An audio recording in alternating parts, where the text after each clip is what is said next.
Hello YouTube, Jay here again. We're doing another live stream. If you would like to catch these and you're watching these as a VOD and you keep missing out on them, make sure that you're subscribed to the channel, and I don't know if they do like notifications for when it goes up, but look for bells and shit and whatever. So what we're going to be doing today, because I've had a ton of questions about this, is going through the entire set of Forge World units that Tau have available to them and looking at them through a competitive lens to see if after the recent data slate that we got, which if you haven't seen, there was another live stream that I did going through all of that stuff. It was hype as fuck.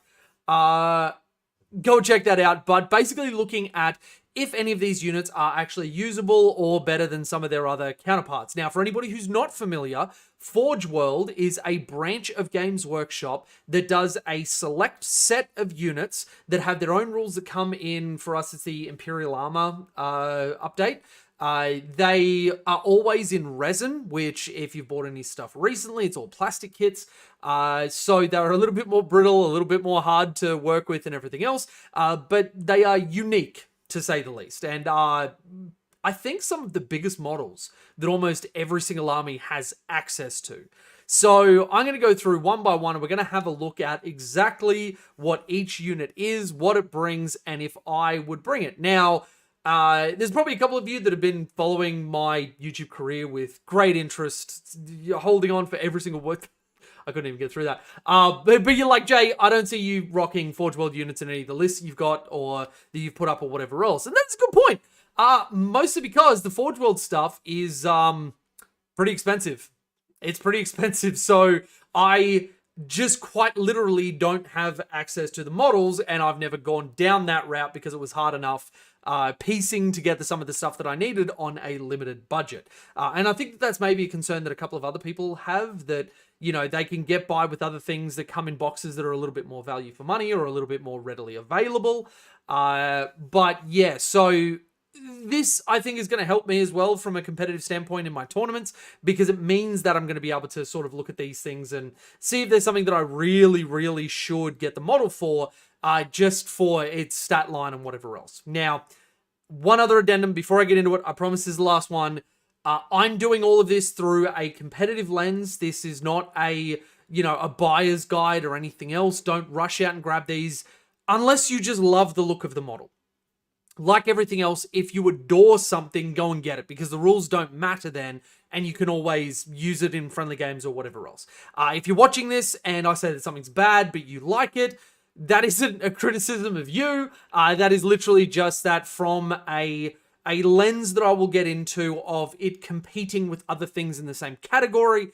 It just doesn't offer enough that I would rush out and do it myself. So with all of that said, let's get into it, and let's talk about, first and foremost, the Ravana. Now, I've just realized the feeling when Remora is much too expensive after point reduction. Oh, no spoilers. But I have had a couple of people ask me about the Remora drones, and that's something I'm definitely keen to look at. So what I'm going to do is I'm actually going to like bring up a photo, because you'll notice in Imperial Armor, there are like no photos of any of the units. So for the people who aren't super familiar with this, I will bring these up. Actually, I'll leave that tab open because that's already got the Yavara up.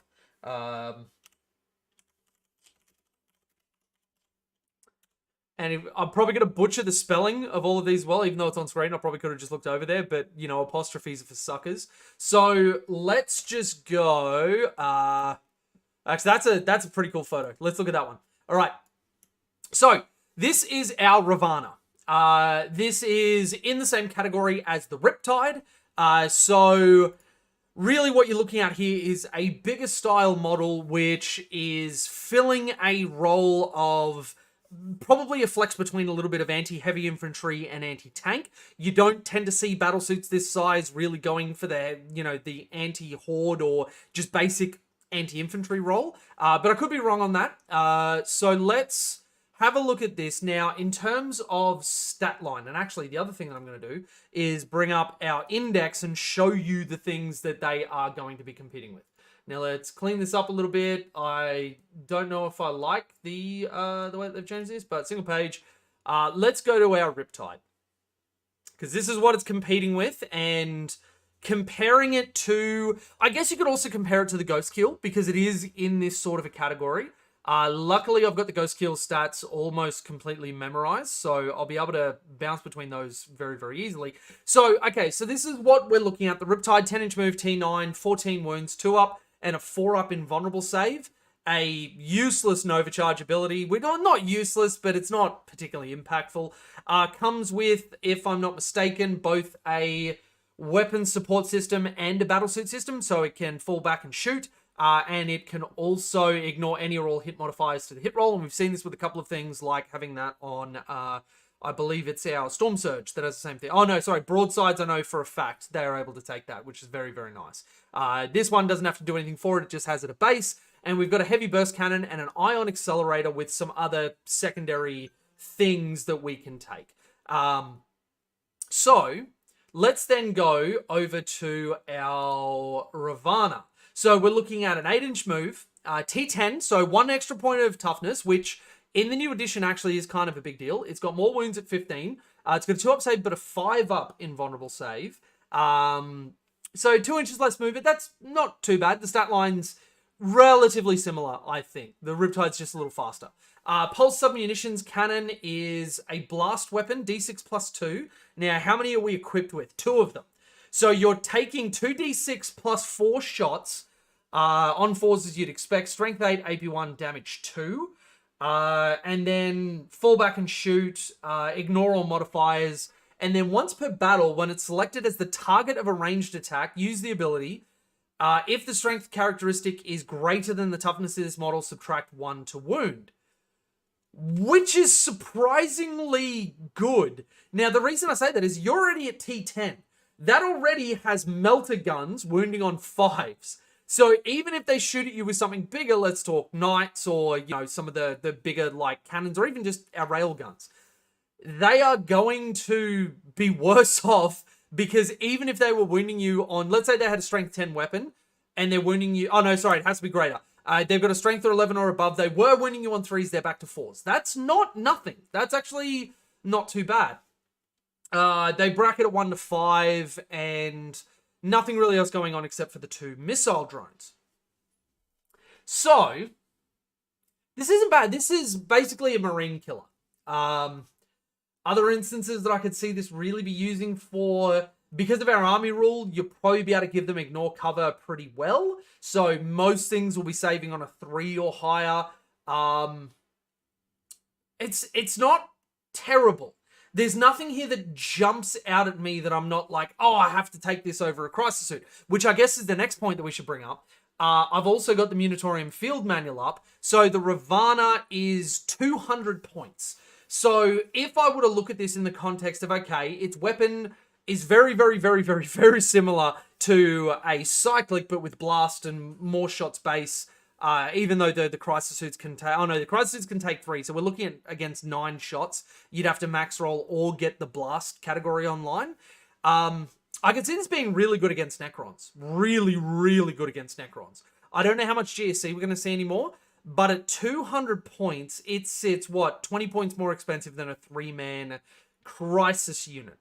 And I think that might be what puts this in a, why would I this over a crisis suit? Or even, like, we look at how much the Riptide got dropped to 180 as well. So it is exactly 3 crisis suits.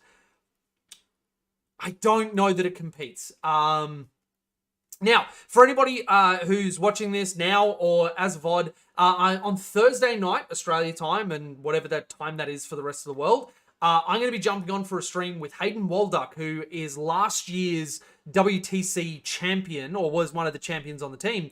We are going to be doing a tier list. Now, tier lists normally are a bit of a meme, but we're going to be going through all of this stuff and placing it on there. And I think this stream will help inform that one and have a little bit more to go off when making that tier list. So if you're interested, make sure that you're subscribed to the channel for that. If I had to put one on it now, when I compare this in the role, I think that this sits well below crisis suits and Riptides, unfortunately. So let's then go to the next one, which is the Yavara. Now, the Yavara is, let's get rid of you. We'll bring up the picture again. Okay, that one is this bad boy, which I put onto the thumbnail. So again, another Riptide category and just a slightly different name to the Ravana. So what are we looking at on this one? It is equipped with a Fletcher Pod, Ionic Discharge Cannon, Phased Plasma Flamer, which just sounds amazing, and Battlesuit Fist. So Fletcher Pod is exactly as bad as it is on Shadow Sun. Ionic Discharge Cannon. So we do have two different profiles, and Overcharge. Both have Blast, again. D6 plus 1 attacks. The Overcharge, I'll look at most. Strength 8, AP2, damage 3. It's actually really good. And then the Phased Plasma Flamer is Ignore Cover Torrent. 10 attacks at Strength 6, AP1, damage 1. It can fall back and shoot. It can ignore all modifiers. Once per battle before it makes a normal advance or fallback move, you can use this ability. If it does, until the end of the phase, it has a movement characteristic of 18. On a 10-inch move, T10, 2 up save, 5 up invulnerable, 15 wounds. Very, very similar to the Ravana. This actually looks really good. Now, I know that it's falling into a very, very similar category, but when I look at, if I've already got a list which is stacked with crisis suits and whatever else, and I've got some points left over, I look at this and I go, okay, this is a decent enough gun to go into a lot of different things. If I'm using the blast and I'm going, let's say Necrons again, D6 plus 1 and then however many blast attacks at strength 7, AP1, damage 2 is going to kill most things in that. And then I can go to damage 3 if I need to pick up Terminators, which is the other big part of it. Somebody takes a big 10-man brick, I'm going to be getting D6 plus 3 attacks to strength 8, AP2, damage 3. That is awesome. And then you've also got a Flamer, and the big thing that sticks out to me is the Nova Burst. Being able to just go, your base move instantly is 18 inches, is Crisis Suit advanced with a Cold Star sort of territory. And I, for the games that I try and win through this sort of metric, and you'll see this for a lot of highly ranked people in the tournament circuit, speed wins games. And not only that, you've got that speed that then when you go to Overwatch, you've got a Phased Plasma Flamer, which this thing is good. 10 attacks at strength 6, AP1, damage 1. That is good. I think I need to go on to Forge World or, maybe find someone who could print one. Yeah. Okay, how much are we paying for this thing? So the Ivara, let's zoom in a little bit more to this. 210 points. I think I would pay that. I don't think it's something that I'm going to immediately rush out, but I would even like to build a list testing, one or two of these. It doesn't have deep strike, so it does have to strat reserve, so you don't have that in your back pocket. But at the same time, this can start on the board. This is T9, 15 wounds. A lot of armies will struggle to kill this if you play conservatively and then just go, cool, Nova Burst, I'm 18 inches out. That actually sounds pretty cool. I'm going to put this in the realm of better than a Riptide, just worse than a set of Crisis Suits. That's actually quite good. Moody Minis, thanks. That's my favorite suit. Looks-wise, good morning, by the way. Good morning to you. And yeah, it actually does. Out of the two, I look at this and the Ravana, and I actually don't hate it.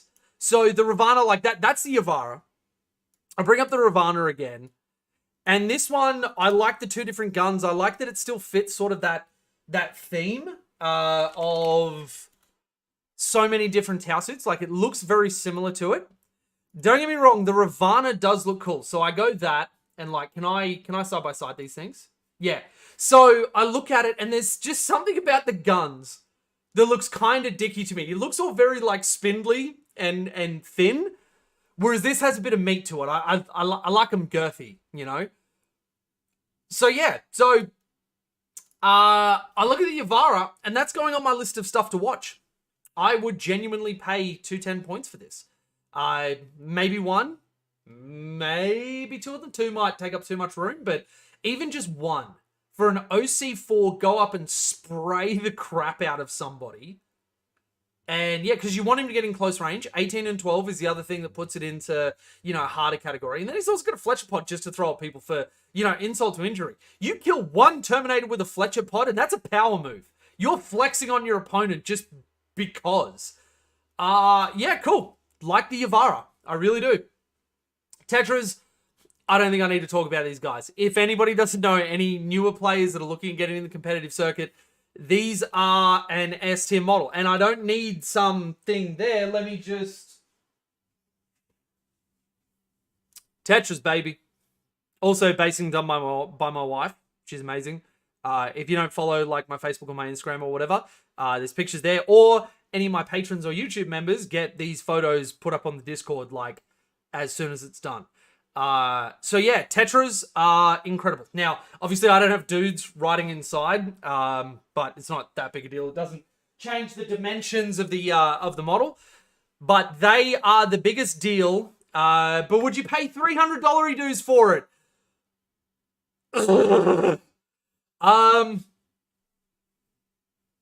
No. No, I would not. No, I would not. And as I said in my intro, that is probably the biggest thing that's going to push people away from interacting with anything Forge World, is the price attached to it.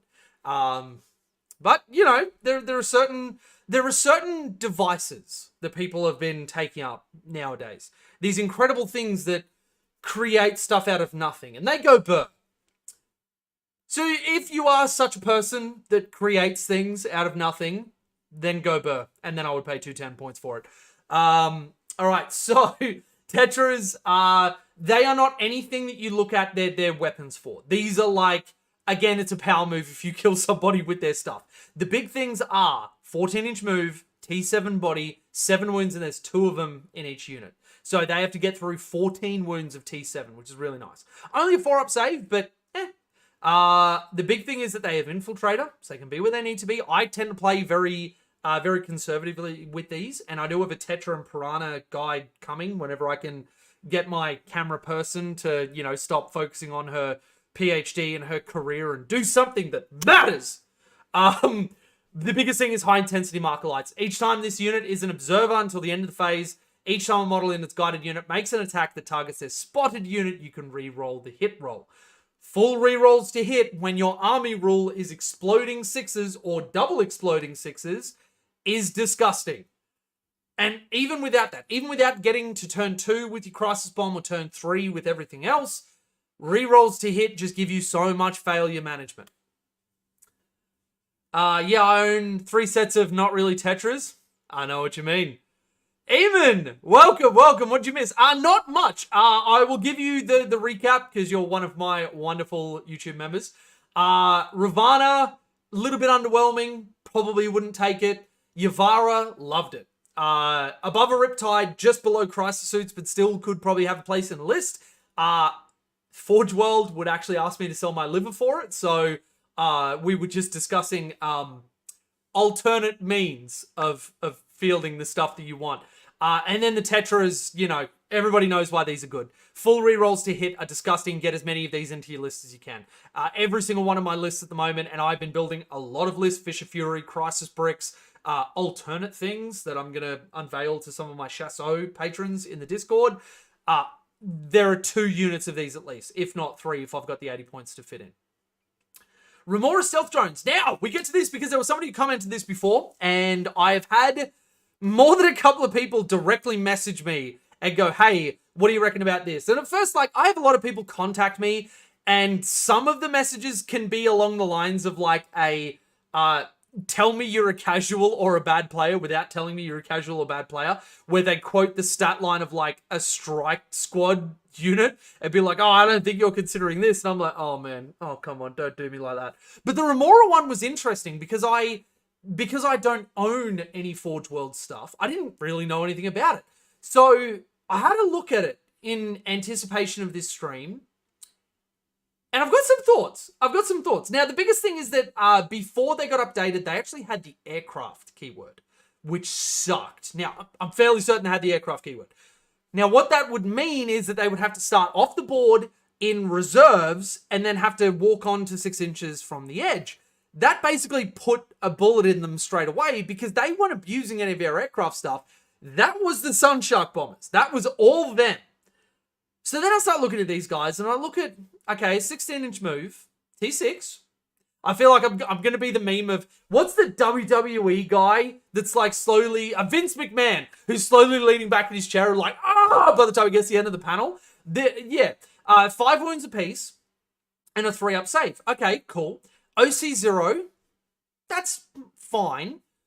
What role then would I put these into? Because I also take Crude Hounds, and they have an OC of 0, but they've still found their way into plenty of lists. We have Remora Seeker Missiles, which are Seeker Missiles holding a V. For any Australians who remember that ad campaign, they're basically just Seeker Missiles. I think it's the exact same profile, maybe extra strength. I can't remember off the top of my head. Each unit comes with 2, so that's quite nice. It's 10 wounds at T6. They come with the twin long barrel burst cannon, 2 Seeker Missiles, and a close combat weapon. The twin long barrel burst cannon, not terrible. It's still only 4 shots, which hurts me. But strength 6, AP 1, damage 1. So it's the profile that we got updated to after GW realized that accelerated burst cannons probably shouldn't have had AP taken off of it. And twin linked means we reroll wounds. And then we've got aerial disengagement with infiltrators and stealth. Once per turn, when an enemy unit ends a normal advance or fallback move within 9 of this unit, if this unit is not within engagement range of 1 or more enemy units, it can make a normal move of up to 6 inches. Now, I apologize, Chassos. I have to take this call. This is the 3rd time. It's the wife. I will have my ass handed to me if I don't. So, everybody chill. Look at the Remora. I'll be back in a sec.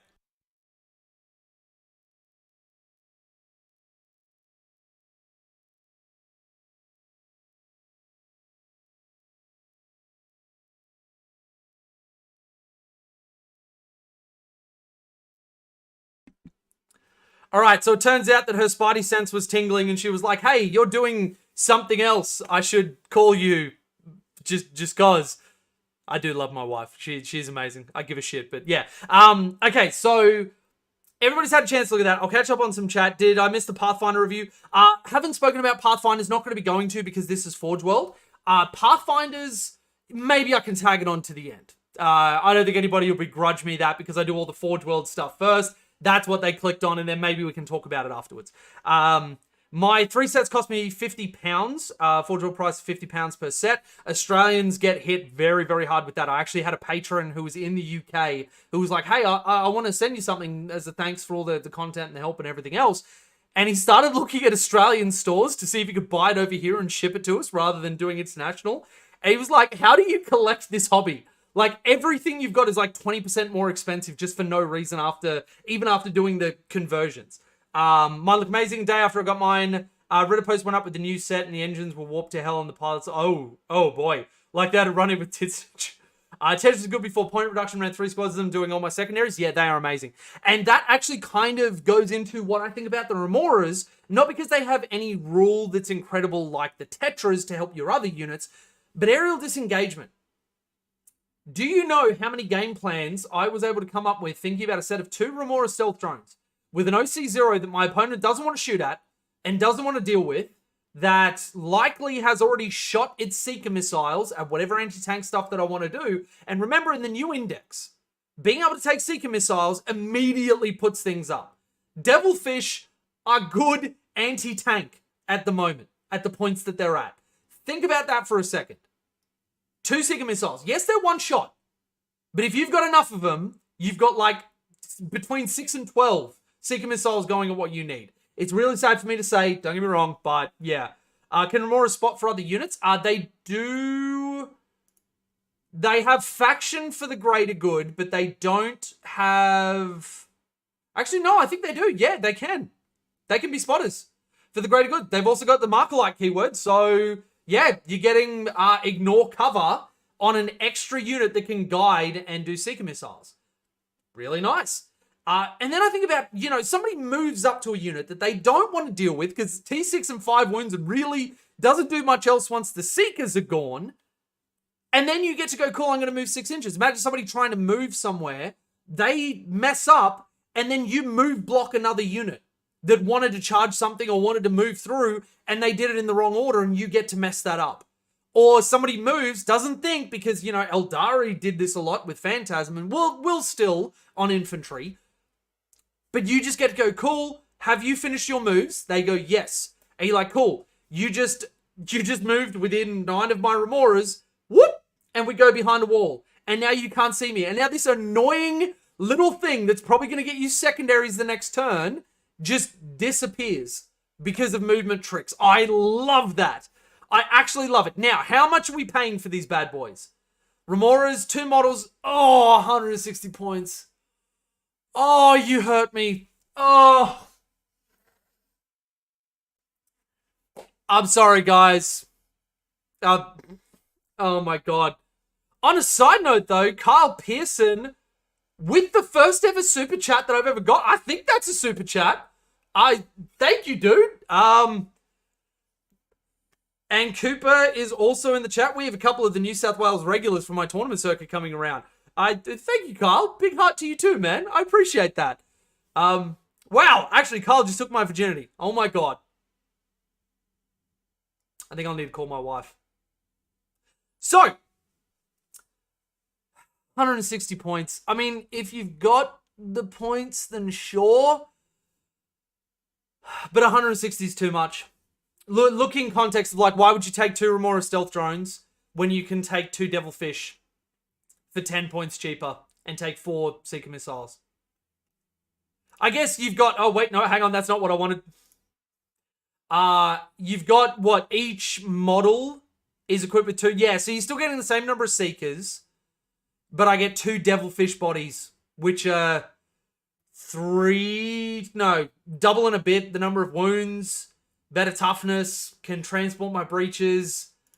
Oh, that's the nail in it. I'm sorry, Remora fans, I can't recommend it for competitive. I really can't. Somebody feel free to try and change my mind, but they're fast and they're good, don't get me wrong. But I think Cooper has hit the nail on the head. You pay for 3 Piranhas, and they do the same thing, but the Piranha has the Melter 4 gun. And they T7 and 7 wounds. I can't recommend it. I'm sorry. You still do have to have troops in dedicated transports, yes. There are certain things with the transport keyword, but they're not dedicated. They don't have to. What sticks out to me is my beautiful dwarfs. The Hecaton Land Fortress is not a dedicated transport, but it can transport. Grabbing this, Sagittors is the dedicated transport and must start with something in it. This, no. This, yes. Both have transport capability. So,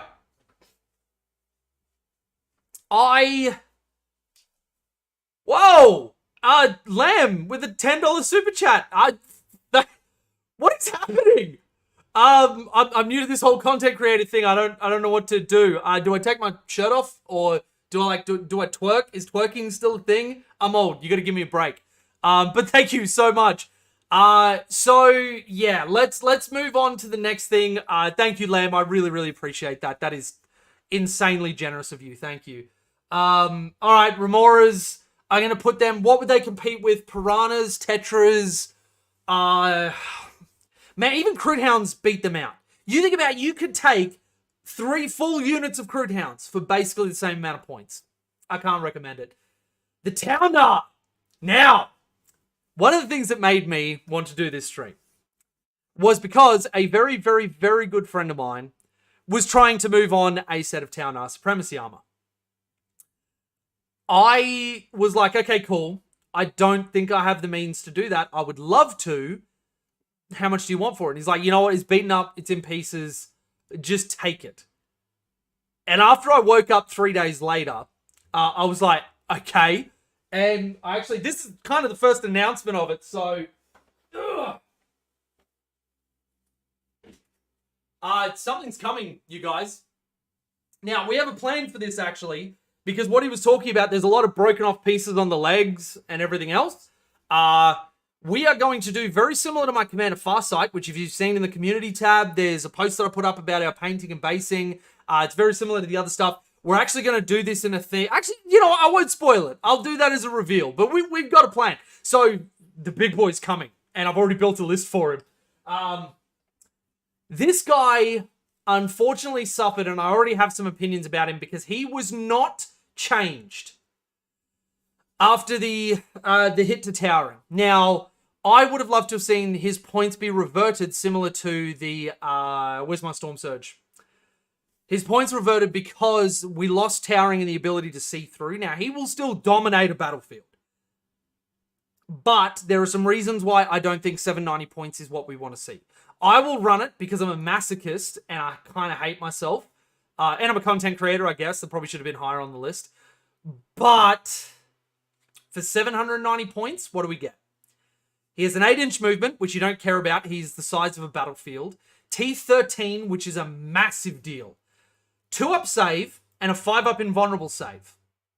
Now, the 2-up is enough. We saw in a meta where Wraith Knights were doing very, very well. 2-up in cover was enough against most armies until they could get a lot of their big guns into range and weren't just immediately killed by this thing.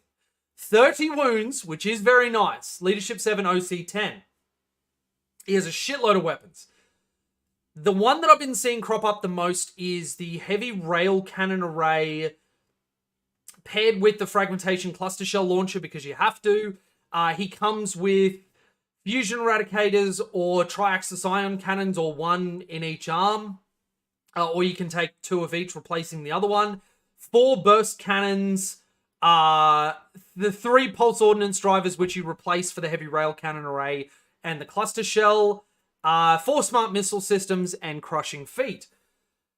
Which is just, there's got to be a meme there. There has got to be a meme with his thing, crushing feet. Anyway, so all of this is great. And you can see there's a bunch of AP, decent ranges on all of his guns, a good number of shots on the fragmentation shell cluster. 4 of the smart missile systems means there's 12 shots out of line of sight. He also has, each time it is a guided unit, when it makes an attack, the targets its spotted unit, re-roll a hit roll of 1. And each time it makes a normal advance or fall back move, it can move over other models, excluding Titanic, that are 4 inches or less in height as if they're not there. Cool. Great. The problem becomes that with enough focus fire, even at T13, people are going to be able to focus this hard enough. You need to have a list that is built that you are scoring like a maniac still, and this is where you'll still see piranhas and tetras, and, you know, now we can throw in stuff like crew carnivores and hounds, maybe Vespid, maybe whatever, that can go out, because this thing probably will kill anything it looks at.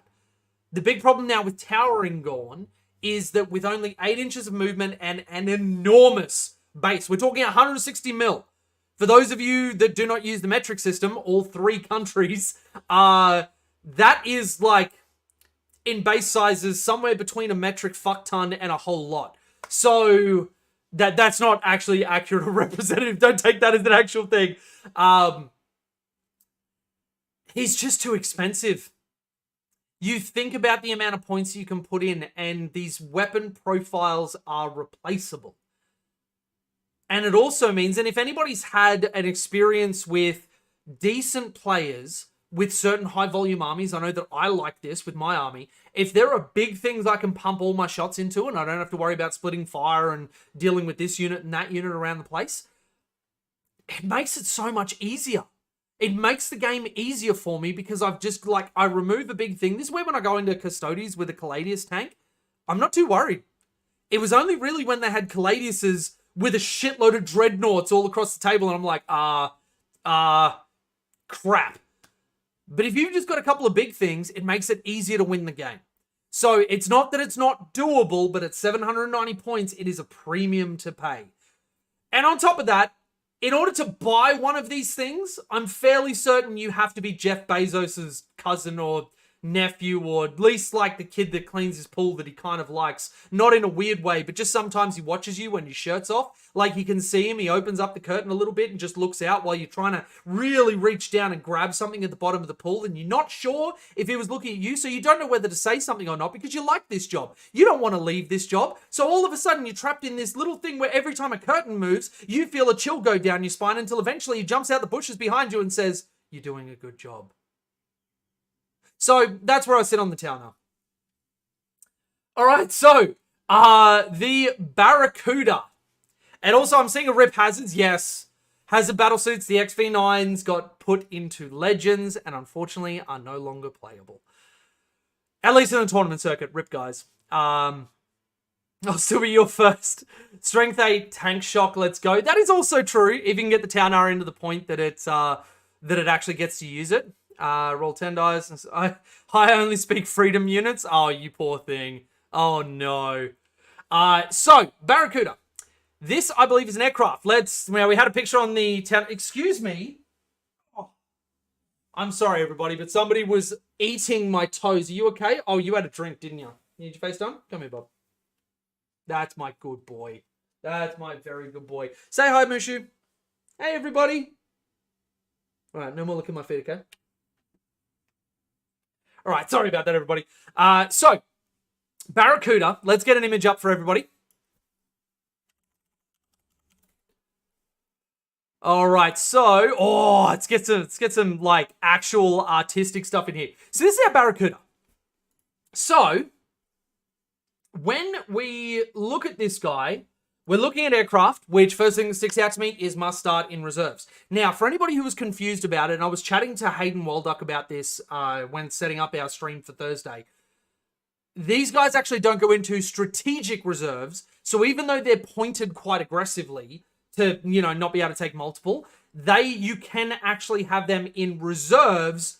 They don't count as strategic reserves, so you can get around having more than 25% of your army in reserves. I don't believe you can go past half your army still, but yeah. So Barracuda, we're looking at a 20-inch move because all aircraft now do not have an upper limit on how far they can move. They only have a minimum move that they must make. If you can't make it or your base goes off the edge of the board, then you go back into reserves and must come down in the next turn. T10, 3-up save, 5-up invulnerable, 14 wounds, 0 OC, which we would expect from aircraft, which I think is what caught the Remoras. I think this didn't get changed from them losing the aircraft keyword. Interesting one. If these guys even had 1 point of OC, I would consider their premium as less egregious. Anyway, so in terms of rules, Deadly Demises, all of them have. Each time an attack targets this model, subtract 1 to the hit roll, old aircraft rule. And we're looking at, what are the guns? So we've got 2 long barrel burst cannons, swift strike burst cannon, 2 missile pods. You can replace the 2 long barrels with 2 cyclic ion blasters. Swift strike burst cannon can be replaced with an ion cannon or a swift strike railgun, and it can have 4 seeker missiles. Okay, not bad. Cyclic ion blasters are literally what the crisis suits carry. Why? Why? If you are fitting something to an aircraft, and I can't talk a lot about my career, but I can tell you there is a component of it that is very heavily to do with military aircraft, namely strike aircraft. You wouldn't have like an M4, which like, a standard shooter can carry. And then you're like, let's put it on an aircraft. Everywhere. That is the dumbest thing I have ever goddamn heard. And I don't know why GW keep doing this. Anyway, so it's a cyclic and you can take 2 of them if you want. Competing with the long barrel, I wouldn't swap this out for the cyclic. 16 shots because you got 2 of them? No, I'd keep that. I don't care about the AP of 0. Ion cannon, standard blast, and overcharge blast hazardous. You have taken up exactly where I wanted to stand, little man. No licking. Come on now. You're better than this. D6 plus 3 with blast. Very nice. And you will have 1 of them if you replace the swift strike burst cannon. Strength 7 or 8, AP 1, AP 2, damage 2, damage 3. It's all right. That's okay. Swift strike burst cannon, what are you replacing? 16 shots at strength 6, AP 1, damage 1. I probably wouldn't replace it. If you're taking this, I feel like just go with an anti-infantry thing. Swift strike railgun, 1 shot, strength 20, AP 5, D6 plus 6. So it's a hammerhead railgun. Okay. How much are we paying for this before I make a song and dance? We are looking at the Barracuda. 220 points. It's pretty bad. T10 is nice. Probably dies the turn it comes in still. It's got a lot of good anti-infantry output, but we don't struggle for anti-infantry. And I guess that's the other thing. Think of it as, in the lens of the wider landscape of the game, or just even our faction. Post-update, what are we expecting? Eldari with a lot of infantry and that sort of stuff, MSU style, score like crazy, still really good shooting, just going away from the Wraith Knight stuff that we were seeing before. Necrons are going to be quite good. GSE took a little bit of a hit. Custodes took a hit, so I'm not especially worried about them. Orcs are looking very, very good. So realistically, this thing could put in work. It comes in turn 2, fine. It has to be on the edge of the board, fine. I just don't see it being better than taking Crisis Suits and then filling out my army with other stuff that helps me score and win the game and everything else. It doesn't offer enough as a pure damage platform that can't score, can't hold objectives, can't do whatever, and has to move in like predictable ways every single turn. It just doesn't bring enough. Pretty bad, Chassos. I'm sorry. Let's catch up. I hate the Sunshark Bomber, but I love the Barracuda. I loved my Sunshark Bomber. I said so many times through 9th, even after, we copped some nerfs to it or whatever else, I wish they hadn't have gone as hard as they did in nerfing aircraft. I understand why, but I like having a combined arms force. I loved having ground units, tanks, and aircraft. It felt diverse, which was really, really cool. But I can appreciate where people would love their Barracuda. The Crisis Suits are 20-foot tall flying robots. I have no idea what you're talking about. It was an expensive Hammerhead before Hammerheads got cheaper. That is true. Harder to kill than a Hammerhead, but not enough to justify being almost double the price. I will also agree with that. Needed a points drop in the same ratio as the Hammerhead. Didn't make her aircraft cheaper. Yeah, Cooper, I kind of get it. I get why they didn't touch any of the aircraft stuff because, well, we all know what it was like in 9th, and we weren't a fun army to play against when that was the case. So going too hard in aircraft might make a really terrible environment. So let's move on. Tiger Shark. So let's bring up an image of this one because unfortunately I kind of feel like a lot of our aircraft look very similar. Question mark? All right, I did put this one in the thumbnail, so that's a cool one. Let's bring that up.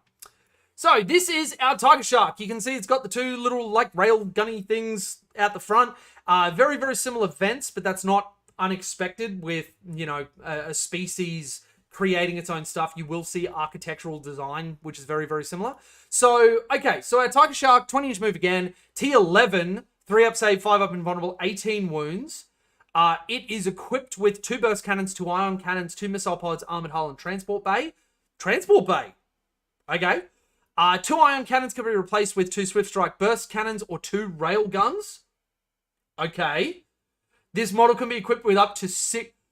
I am about to Vincent McMahon again. This thing just keeps getting better. And the transport bay can be replaced by 2 Sky Spear missile racks. Whew. Let's read these profiles and the points before I react to this. So, 2 burst cannons, which aren't replaceable.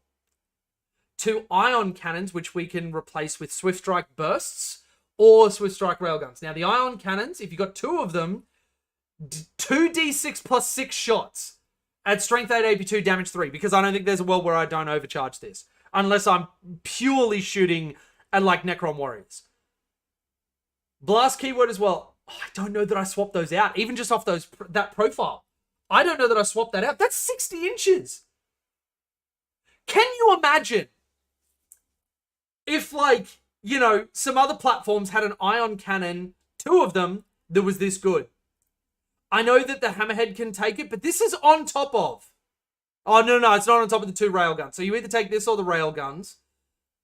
But having 2 of these. On all the other outputs. So then we've got 6 Seeker missiles, which immediately bumps this up. Sky Spear missile rack, which is what we take the transport bay out for. So transport bay can do 12 tactical drones. RGW. Anybody who says you don't have a sense of humor doesn't know you. Oh my goodness. So you're always taking this.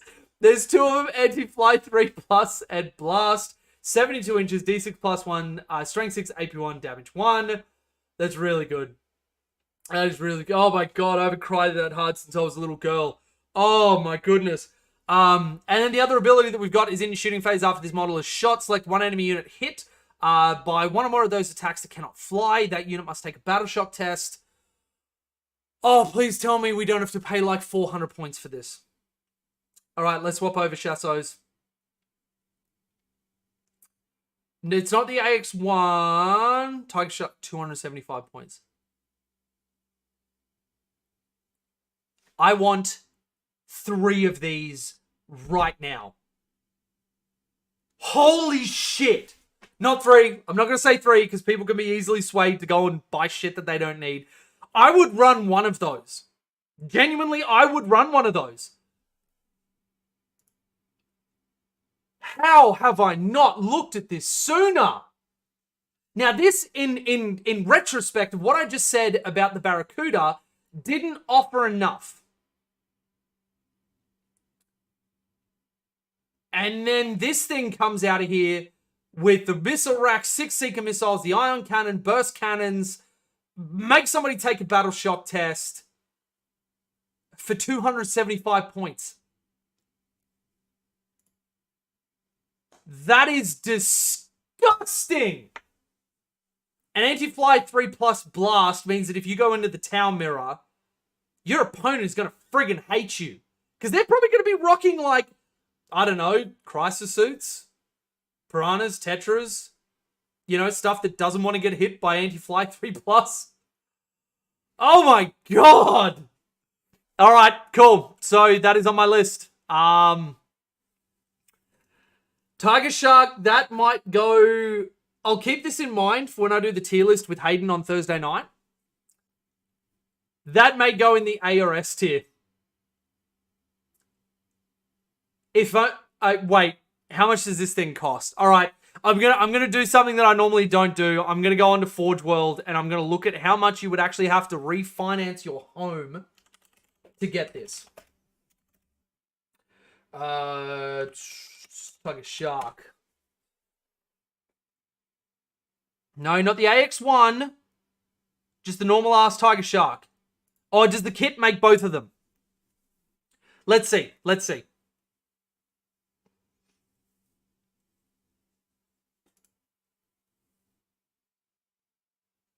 Okay, so let's bring this on the screen so you guys can watch as well. So this is the AX1, which I would imagine... I mean, that just looks like a Tiger Shark, right? Am I wrong? It looks like the exact same thing. So what is the AX1 then?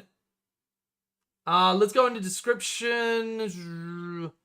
Components. No. 2 enormous heavy railcan, 6. So this is just the Tiger Shark. Wait. Is it? I swear there was an AX10. So what is the difference between these two? Is there a difference? Hang on.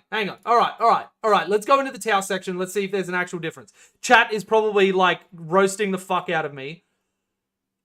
AX1 isn't Legends because it's in that is the most recent Imperial armor. Unless I missed it and it actually did go into Legend, but Xenos armies, Tau. So we got that. So the Yavara is 148. Oh my god. $148 for it. See, that's the thing that makes Forge World so unapproachable. They need plastic kits for this. You need a die hard to pay that. Now, that's Australian dollars, obviously. Tell me. No, that's US? That is US?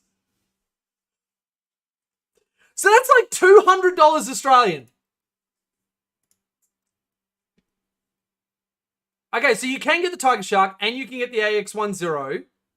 The Yavara is $189 Australian. Oh my god, that is just something I am never going to look at.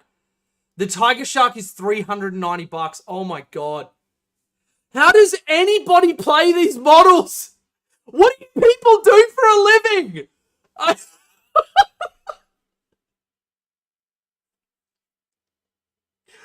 Okay. So, the Tiger Shark might be a little bit out of the realm, and you know what? I'm actually going to keep this tab open. Musha, you stop looking at my feet, boy, or I swear to God you're going outside. Don't look cute at me. You're not getting out of this. I'll leave this open because it's good to know. Fucking lol.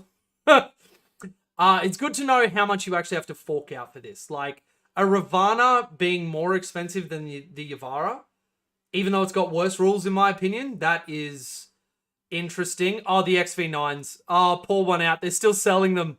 Oh no. Okay. Yeah, but I just had to look at the Manta. That is actually a meme. That is actually a meme. Okay. And I look at, like, how much I would have had to pay for the Taunar. I'm pretty sure I have the greatest friend in the fucking world. What the hell? Okay, I'm gonna buy him something. So just something cool. You'll see. Remora's $109. Tetras $109. Oh, gross. Gross. Okay. Let's get back to the rules. That is, yeah, that's a little bit dejecting. I'm not gonna lie. Whoo! So, Tiger Shark looking good. If you have a spare child to sell, apparently. AX1. And actually, I guess that's a good point. You know what? Even if it's in Legends, whatever, looking at this, it looks like it's got less options. 2 burst cannons, 2 missile pods, twin heavy rail cannon, 6 seeker missiles, which is nice. 2 burst cannons can be replaced with 6 cyclic ion blasters. Again, why are we strapping M4s to our aircraft? Okay, so it's T11. 18 wounds. How much do we pay for it? The AX10. 350. No. Nah, dog. You want me to pay 40 more points for a worse platform? Nah, okay. The Tiger Shark is the absolute GOAT. I don't care what anybody else says. I'm actually going to have to extort someone to get one of those, aren't I? Huh. Anyway, Manta. Does anybody actually want me to review the Manta? I'm pretty sure it's 2,000 points. And 2,100. So you can't even run it in a tournament circuit. I think commentary on this would be as beneficial to you guys as me showing a picture of oxygen to a drowning man. I don't know that this would achieve anything. What I can tell you is that you can pay $2,520 dues and you can get yourself one. And yes, I've seen videos of people trying to put this damn thing together. It'll probably take like, a pro does it in like a month, maybe more. You and I, 3 months. 6 months tops. I know you've all got piles of shame.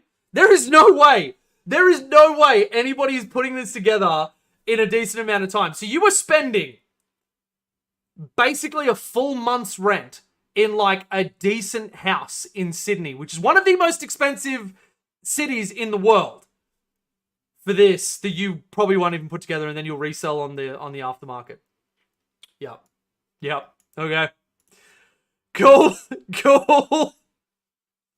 You should form a group from a low socioeconomic group and engage in serious criminal activity to afford the Tiger Shark. That is a dangerous, dangerous thing for me to consider, man, with my history. And that looks like we've gotten to the bottom of the Forge World bucket. Now, let's go through, at the end of all this, and talk about big losers and big winners. The biggest loser is Manta. No, I'll probably say things that you can actually run. I would probably say that the biggest loser is the Remora. Because it is not from the fact that it is just uber bad, but it is right on the cusp of being really good. Oh, okay, all right. I got his Fisher Fury back. I said to GW, after I called the Ghost Kill change, and it happened, I called the Fisher Fury change, and it happened. So GW, who is totally not watching my videos, all this needs is to go down. I'd pay 120 points for these. If you give it OC, I'd pay 130. This just needs to go down to a point where it is not untakeable. Because for the amount of points, we get stuff that can actually control objectives. Yes, they can do missions for us, and that's great. 16-inch move, fantastic. But Crude Hounds exist. Strat Reserves exist. Piranhas, Tetras, you've heard the spiel. Vespid. They are on the cusp of being something really, really great. Really great. And they are just not there. Big winner. I know you're all expecting me to say the Tiger Shark. Because I am. It's the Tiger Shark. It's the Tiger Shark. I don't know why you would have thought it was anything else. I might say that the Yavara actually caught me off guard. So the Tiger Shark I've already gushed over. I won't do any more of that. The Yavara actually really caught me off guard with just how much I could use this. Just how much I could definitely use this in a competitive game. I mean, once per battle, which is really all you need, I'm going 18. I am springing out from a place you couldn't see me, you couldn't touch me, whatever else. I was screening the backfield, and now I am like an inch away from a character you didn't want me to kill with Lone Up. Or I'm in a position where I'm holding something, I hose down everything, and if you step there, I will overwatch you with what is now my favorite name for a gun, I think, in the entire game, Phased Plasma Flamer. It's like they picked the 3 best words in sci-fi. We're just like, you just go together. 10 attacks. Okay. So, for everybody, that is the stream. I'm going to spend some time catching up on some chat. And then, as I promised one of my viewers, I'm going to go through the Pathfinders and talk about those. I will be frank and I will be brutal. A lot of the time, I have to hold my opinions, be a little bit more middle of the road when I'm talking about stuff. But I'll give you an unfiltered, honest opinion with this one. And I don't hold my opinions because I want to be disingenuous or whatever else. But sometimes I can't go through the hour-long chain of logic and learning that I would need to in order to have somebody see what I can say in like 5 seconds and just not, So I'm going to catch up on some chat. My God, my mouth's not working. Thank you for joining me for this, what is it now, hour-long video. Everybody that's here live, you guys are fucking ballers. Thank you. Thank you to everybody who sent super chats. I completely forgot that was the thing. And that's really, really incredible. I didn't think I'd have my virginity taken on live camera, but, here we are. It's 2023. Anybody who wants to stick around, I'm going to have a chat to chat. Shoot some questions if you got them. And then we'll talk about some Pathfinders, and we will cut it there. But thank you very much for everybody. Let's get into the chat. Oh, boy, there was a lot. I haven't looked right in a decent amount of time. 2 railguns on the Sun Tiger Shark makes it interesting. It does. So I look at that and I go, okay, so I can literally build this thing for the meta that I'm going to be in. I can either have the 2 ion cannons or I can have the 2 swift strike railguns. I think because the ion cannons are so good, I don't think you take the burst cannons. Though 32 shots at strength 6 AP1 damage 1, no, I take it back. If you're in a Necron GSC meta, light those motherfuckers up. If they're running warriors and all that sort of stuff, just body those bitches. I don't know if they have any 2 or 3 wound models that are particularly egregious. I think maybe the Crypto Thralls. But even then, volume into the Crypto Thralls is the thing that's going to really take them down because of the Feel No Pains. Because if you've got multi-damage, even if they've got 2 wounds, like let's say I'm not talking up my ass and they are actually 2 wounds, and not just 1 wound and I look like an idiot. If you're shooting at something with multi-damage weapons, because damage doesn't spill over, you just basically lose 2 shots where, they save 1 Feel No Pain, because it's a 4-up, they probably will, and then absorb another shot, and then that Crypto Thrall goes down. So you lose 4 damage functionally. Whereas if you were to go into, say, 32 shots, as opposed to whatever the blast is, could be a different story. I don't know if it's better. This is where I wish I owned these models so I could actually take it to a tournament and get some, live experience. But, yeah. Being able to do that or go, I'm in a tank meta, I'm in a knight meta, I'm in whatever. 2 railguns. This is like the reason I like broadsides over the hammerheads at the moment is the broadsides have volume with strictly a wonderful rail profile. The hammerheads just get one shot, and if you flub it, you flub it. This one, you get one through, and you get a min 7 damage onto a little walker or one of the big knights or something you've got to take down. Silent King, whatever. That's really good. You get 2 chances at it. That's fantastic. And then you battle shock anybody that doesn't fly. So that does make them very, very interesting. Did we cover the AX01? I think I did a little bit, and it sucked. It sucked. You have to pay more points than the Tiger Shark, and it comes with strictly worse weapons because they strapped M4s onto the side of it and just did some spray and pray. Slightly different rules. $300 dues was a bit of an exaggeration. A little bit, but you weren't far off. I'll say that much. 2000 last edition, yes it was. We were talking about the Manta then. Review it. Matt, what page y'all wanted me to review it? Oh my god. Okay, you know what? Just for shits and giggles. You guys have been cool hanging out. 60 wounds. Let's take this in the context of I'm taking it to, like, say a 3,000 point game. And this is basically the other thing I'm going to have. 2 rail cannons, 6 ion cannons, 2 long-barreled burst cannon arrays, 2 missile pods, 10 seeker missiles. You don't swap anything out. It could transport basically an entire army. Aggressive deployment, shooting phase after model shots like one enemy unit. Your army won't be able to be on the battlefield if you put everything in this turn 1. You would literally be able to have nothing on the board because its base, like it can't start on the board because it's an aircraft, and then its base would be too big to come in within 6 of the board. So you'd come in, do nothing for the rest of your turn, and then everything you get out turn 3. This thing is such a meme.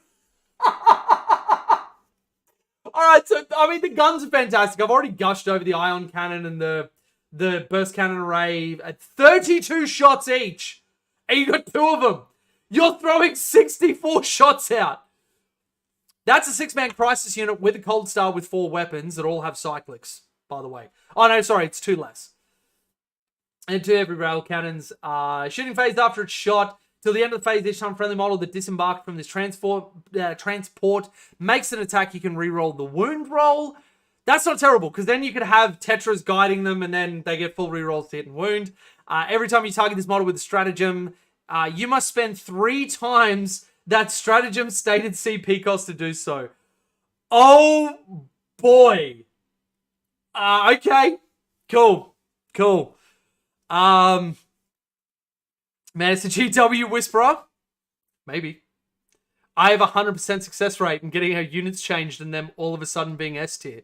I mean, I don't know about you, but 100%, even though it's only 2, 100% is a pretty good margin. I once used the ability plus strike and fade stratagem to just shatter my opponent's soul. Oh, yeah. You can disembark turn to come in from reserves at least. Yeah, there is that. Now I want to see one to a 3K or 4K tournament. I feel like if you see somebody show up to a damn tournament with this thing, they're doing it to flex on people. They're like, hey, you poor ass bitches, look at what I got because I just had some cash lying around in my house. Like I was sitting there and I'm like, damn it, there's all these notes of hundreds and 50s lying around. What the hell do I do with all this stuff? It's getting to be such a problem. You guys don't know how much of a problem it is that I have so much money lying around and no idea what to do with it. Like, you guys complain about not having enough food. At least you've got room in your house. Oh, you don't have a house? You have a cardboard box? Must be nice. Like, I don't know that you...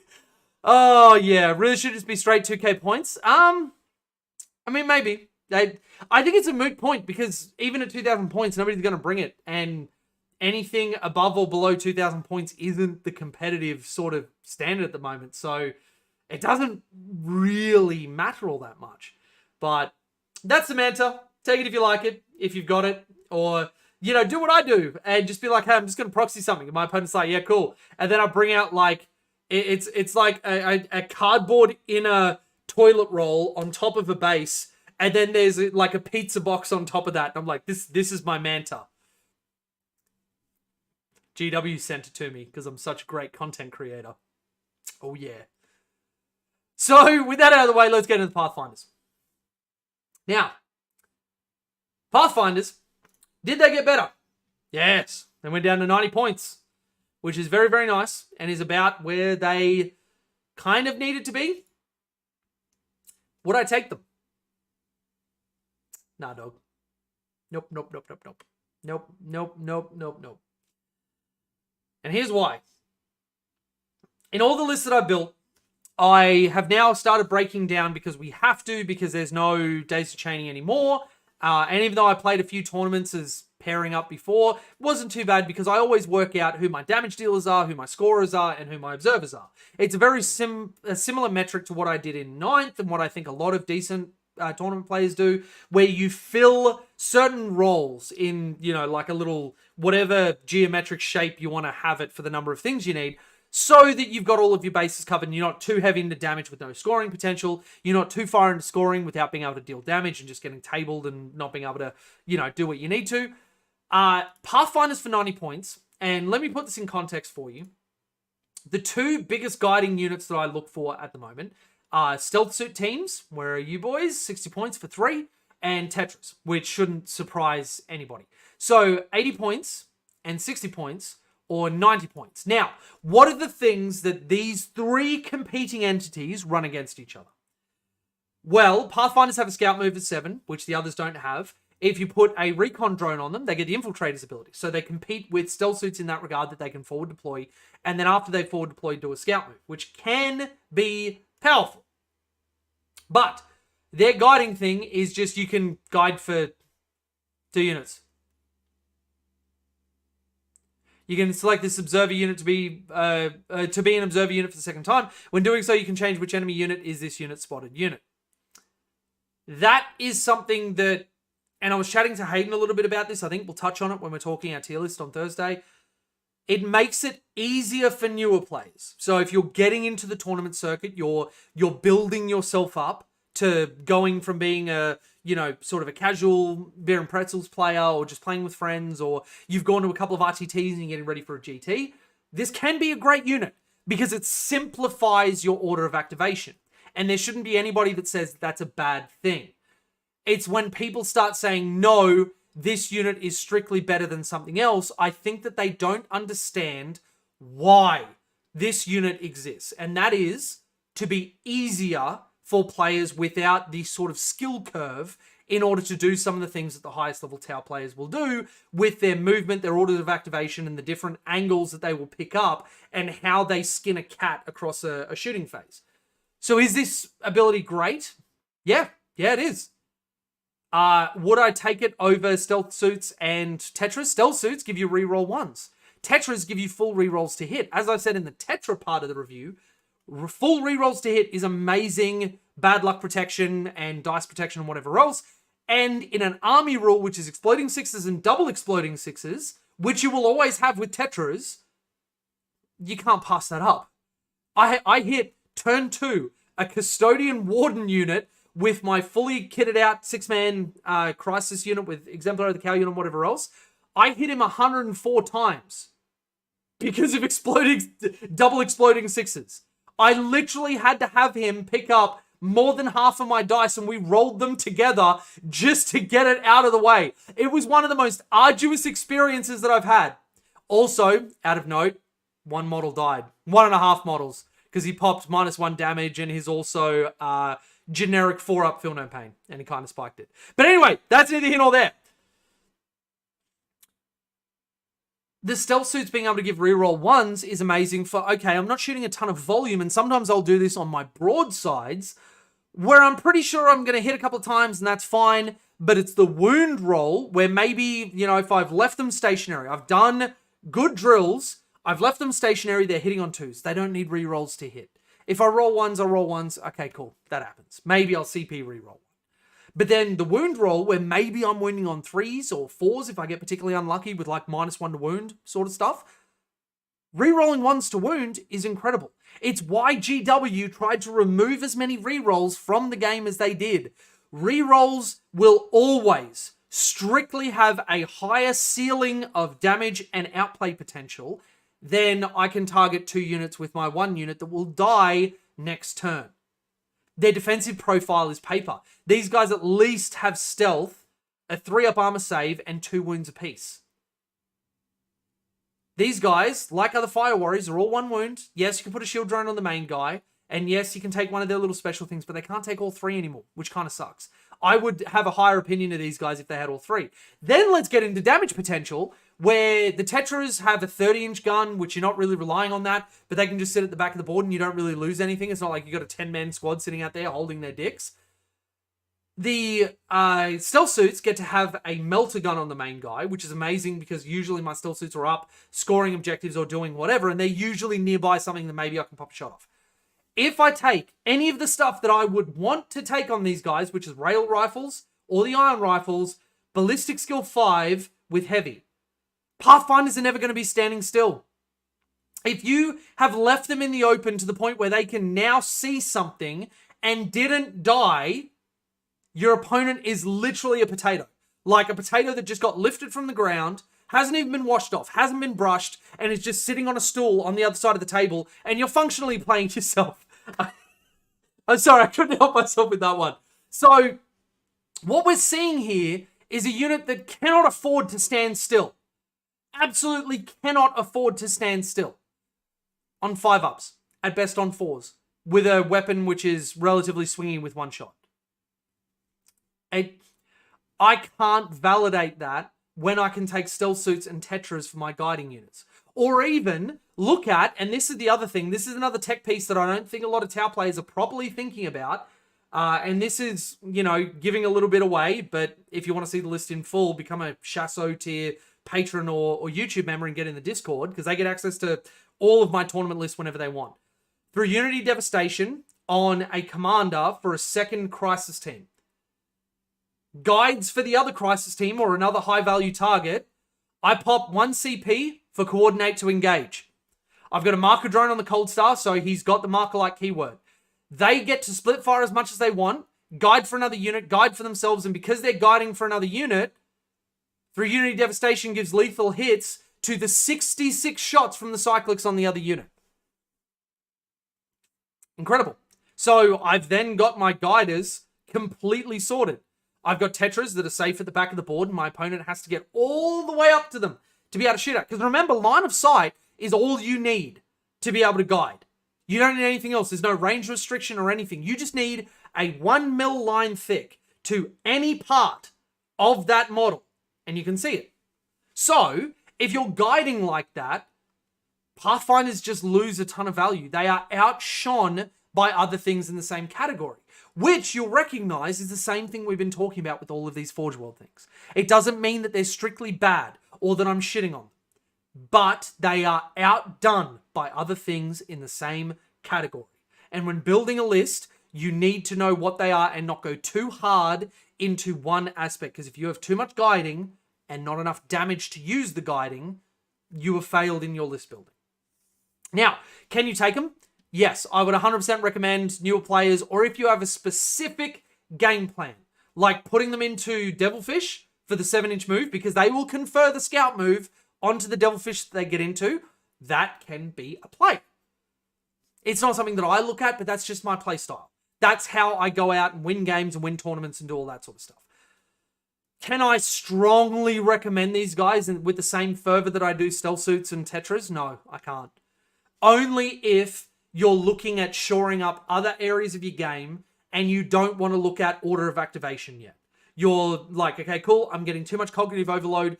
This is just easy. I've got 2 Pathfinder units. That's 4 units guided for. Bang, done, easy. I'm all behind that. And on top of that, if you like the Pathfinders, don't let me or anybody else tell you not to run them. But if I'm talking from a strictly competitive sense, yeah. Now, I know that was long-winded, and I know it's at the end of a Forge World video, but you guys have been pretty incredible sitting and, you know, chatting, and you guys have been active as hell. Like, this is my 3rd stream talking about this stuff, 2nd. And having so many people show up to hang out is really, really cool. So let me catch up on chat. And then, yeah, if there's any questions from what I just went through, or anything that doesn't make sense, or anything that was poorly explained, let me know. And I'll see if I can clear it up.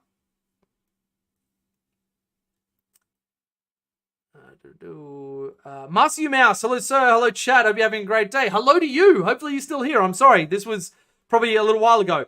It's the Tower Everest. Absolutely no need to climb it, but if you're able to, you probably will. Yes. Rip my kill team. Oh, no. Stealth suits and ghost kills also come from the starting box. And I guess that's another really, really good thing to point out, is that you've got these other units, like the Tau box. Let me bring this up. And for anybody wondering, yes, I'm about to shamelessly plug. All right. How do you not have my stuff? How are you not finding this? Come on, Google. You're better than this. What is happening? You know what?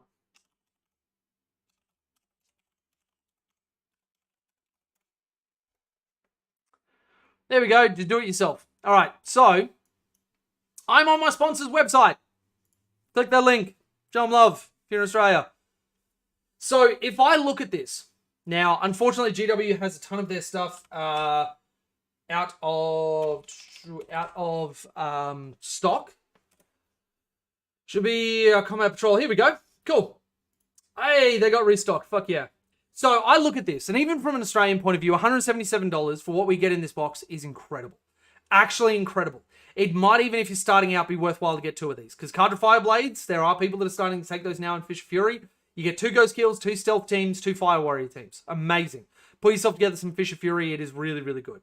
The Ethereal, you get a double up. You can sell that on the secondary market, or just do up 2 different paint schemes, or, practice with one, or whatever.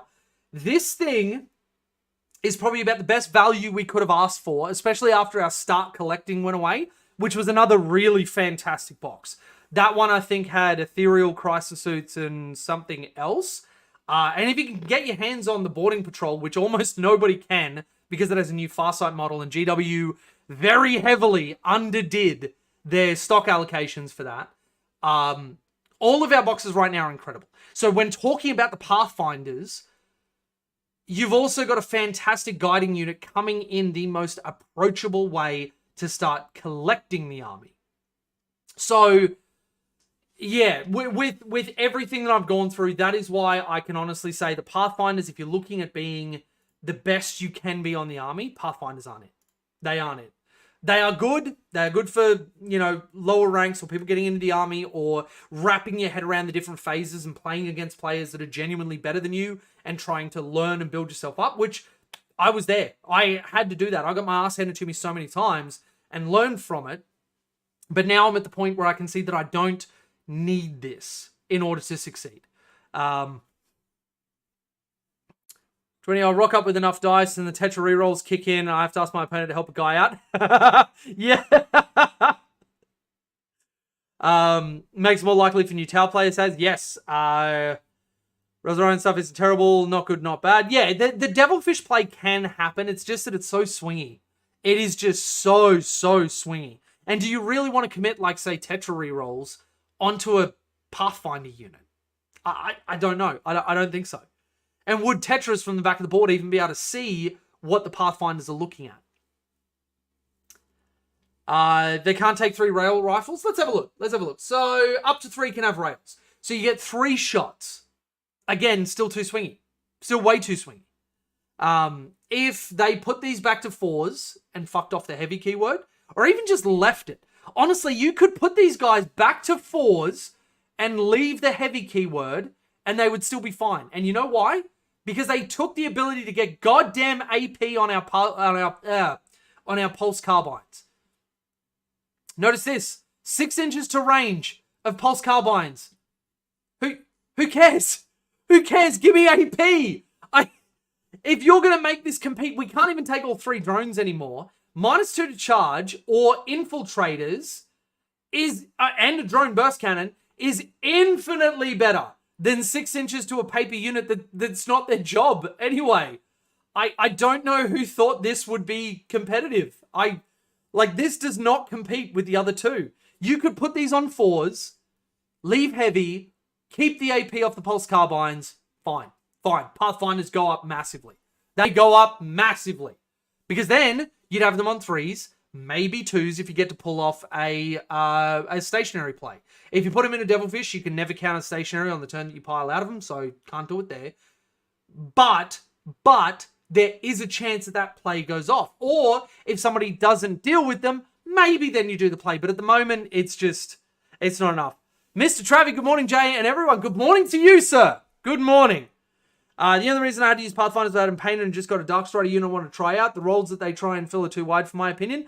Yeah, and that's another thing that, anybody watching this, don't be put off if it's just the models you have available. And it makes a 2,000 point list and you go from there. I had to do that. When I was first starting out, I owned basically nothing. I was taking in ninth when Crisis Suits were murdering everybody, I was taking a handful of them and a Storm Surge because I got it for nothing.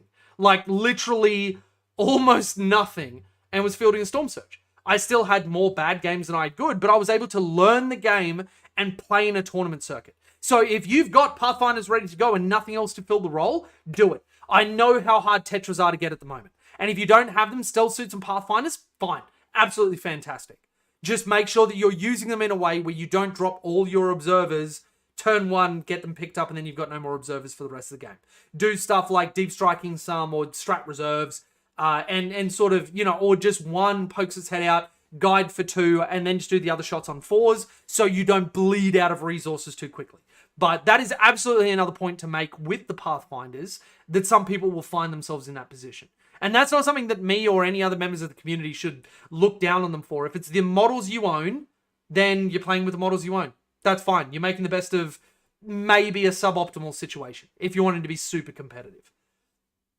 Yes, so QQ, opinion on broadside loadouts. Oh my god, this Forge World stream is going well out of whack. I will actually have to cut this and make a separate video talking about all this stuff.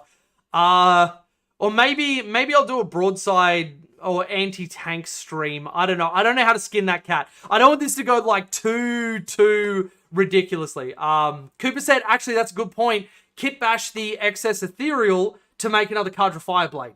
Really, really good. It's actually super easy to do. Very, very easy to do. With the point reduction, it's hard to fit what I already have into 2K. That actually happened to a lot of Votan players, including myself. I built a list with what was 2,000 points in 9th, and I'm like, oh my god, I actually have to build my warriors, because I've got them, I'm doing them at the moment, and I'm trying to get my other Sagittor up, because I got the starter box, which was cool, but yeah, I was looking at my list and I'm like, oh my god, I can't field enough. And I was able to throw in Chthonian Berserks and stuff in order to do it. But yeah, I think there's going to be a lot of people that find their way in there. I don't know if this is said already, but imagine if Darkstrider was lone op, he'd be a must-take in his 12-inch Deep Strike Deny. Noah, I have said that so many times. And actually, GW, who is totally not watching this video and totally hasn't fixed stuff based on what I've said, Darkstrider gets lone op, he's immediately S tier. Straight up. And maybe he loses lone op if he joins a Pathfinder unit, or if he's on his own, he's lone operative. It fits his lore, it sounds fantastic, and I would actually use him. 12-inch Deep Strike Deny on a character that's not going to be killing people or doing anything like that. He just gets to guide, similar to how our lone op snipers get to, and see how many people jumped on that bandwagon and loved it. Sorry, everybody, my mouth is starting to go. Actually, let me just take a drink real quick. I need to...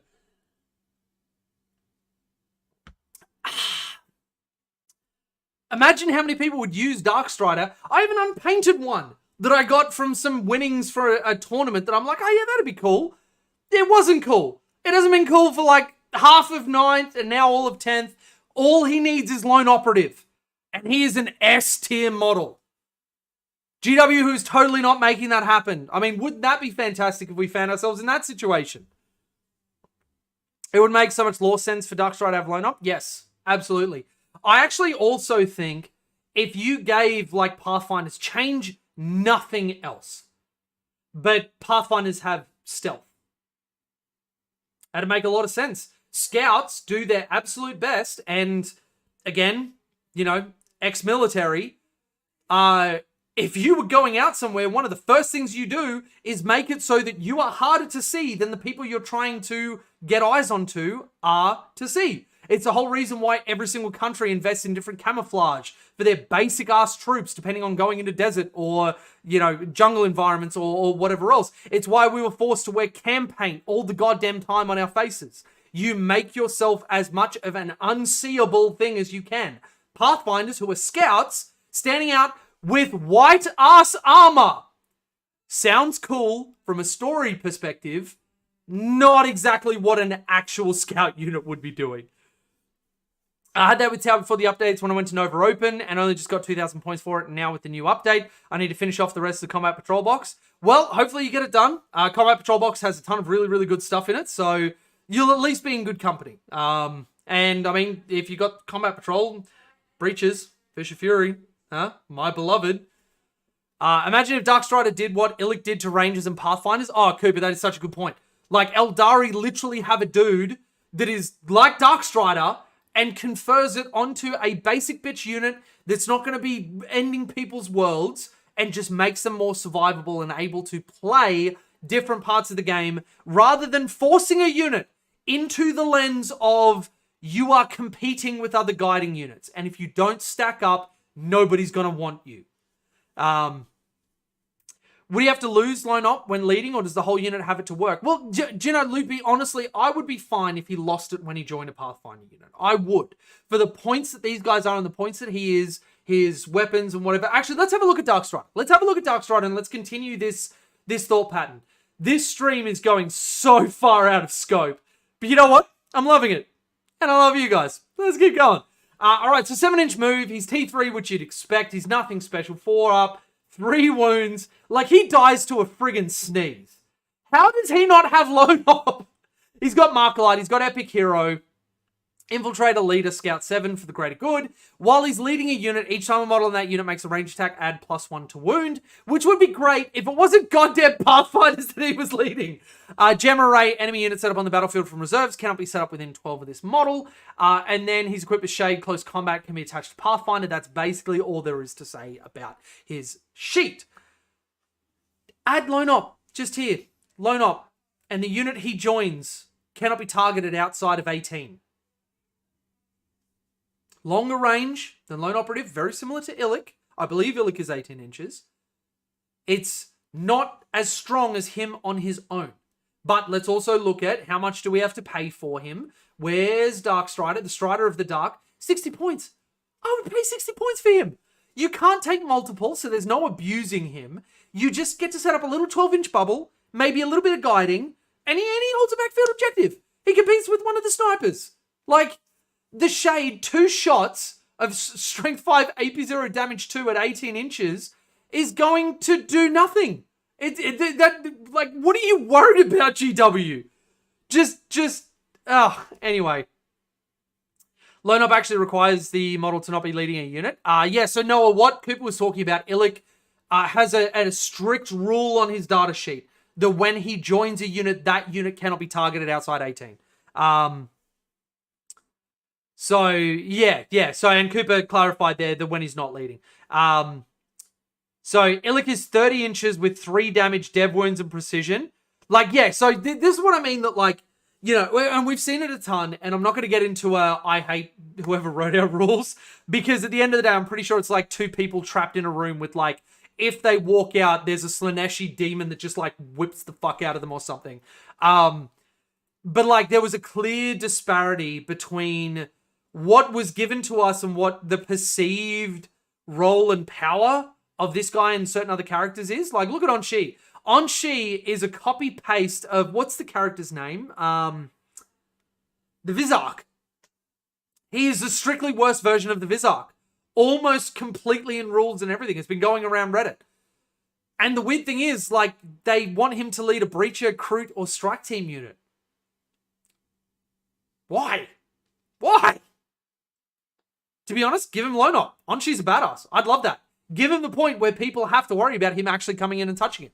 Sort of like a Solitaire who can go like 36 inches in a turn, is Lone Op, and has all these different weapons. Like, it'd be fantastic. Oh, hello, you. Would you like to come and say hello to the stream? Sure. Chelsea's home. We have to be on our best behavior. Shh, chat, shh. Everybody be good. Everybody be good.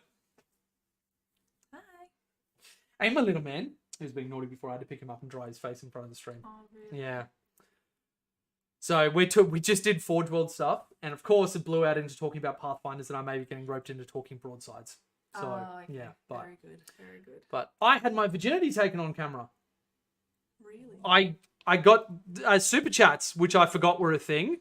We got $10 from Lamb, Aw. GLHF, and Kyle sent us $5. He was the first. Very lovely. Yeah. No. The thing. It happened. Yeah. So yeah, so I'm just catching up with chat, and then I'll be jumping off soon. Okay. Yeah. So do I get ready and wait for you? Yeah. Okay. All right. Cool. All right. Bye, guys. Whew. All right, thanks, chat. We were good. Okay, we can get back to being degenerates now. So yeah, so when I look at like the Pathfinder problem in Darkstrider, really, I think it's just it would be easy to give us keywords, and like I've got to say this because there are a bunch of people on other videos or streams or whatever else that were really, really upset that we didn't get any rules changes. Guys, we never were going to. This update, GW said a long time before, you were literally just going to get points. They didn't realize how much of a dumpster fire it was going to be, and so it was only the most egregious abusers or the people that were right at the bottom, and we weren't as bad as DG and Votan were. We really weren't. So them getting stuff, great. Great for the health of the game, bump them up a little bit. Our points changes were actually all we needed to be in a semi-bland, competitive place. Don't worry about anything until we get Codex. And at the moment, stuff in the Codex might already be written, but hopefully there's some sort of a review process. GW, literally, if you want me to help out with the Codex, please just reach out. Please, I will be more than happy to take your money in exchange for thoughts and ideas. Like, yeah. So that's my take on Pathfinders. Broadsides. You know, last one, chat. Chelsea's very lovely. You're a lucky bloke, Jay. Well, actually, technically, you called me a lucky block, but I'm going to assume you're calling me a bloke and not a block. But yes, she is. I won the wife lotto. She is amazing.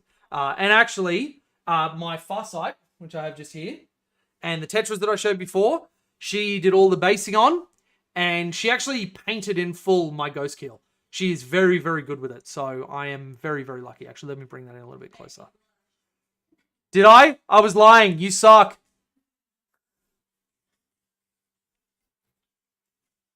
It definitely was already written. No, it's okay. I've been called a block before. It's fine. It's fine. Joke's on you. I'm all out of tears. So let's talk about the broadsides.